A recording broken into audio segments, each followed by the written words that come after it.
Habari. Ukisoma Qur'ani inakwambia kuwa shetani hana uwezo au hana mamlaka ya kuweza kufanya chochote juu ya muumini yule aliyemwamini Allah. Lakini ukisoma Qur'ani hiyo utaona ni kwamba shetani ana uwezo mkubwa wa kuweza kumsahaulisha hata muumini. Na pia ukisoma hiyo Qur'ani utaona kuwa shetani alikuwa na uwezo mkubwa, maana ukiangalia Mtume Muhammad naye alilogwa. Kwa hiyo tunajifunza kuwa katika dini ya Kiislamu shetani ana uwezo wa kufanya analotaka. Karibu.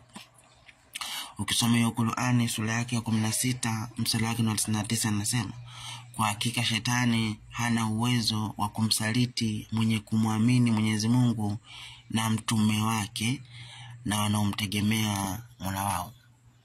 Kwa hii aya inakuonyesha kuwa shetani hana uwezo wa kuwasaliti au kuwadanganya au kufanya chochote juu ya wanaomwamini Allah.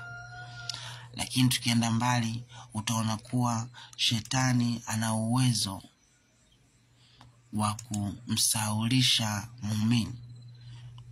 Ukisoma Qur'ani sura yake ni ya 6 aya yake ya 8 inasema, na unapowaona wanaozingiria aya zetu basi jitenge nao mpaka waingilie mazungumzo mengine, na kama shetani akikusahaulisha basi baada ya kutanabai usikae pamoja na watu madhalimu.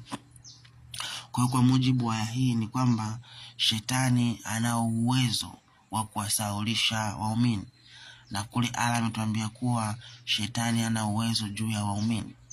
Kwa Allah hapa ametudanganya.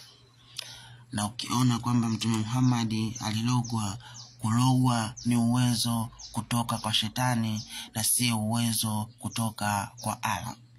Sura yake ni 25 aya yake ni ya 8 inasema, au imshukie kutoka mbinguni kazi ya mali, au awe na shamba kubwa ambalo yeye anakula matunda yake.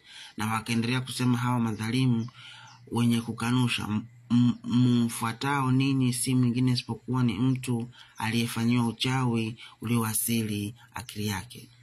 Sasa ndugu zetu, kama Mtume Muhammad mwenyewe anaweza kufanyiwa uchawi mpaka ikaribu akili yake, je, shetani hana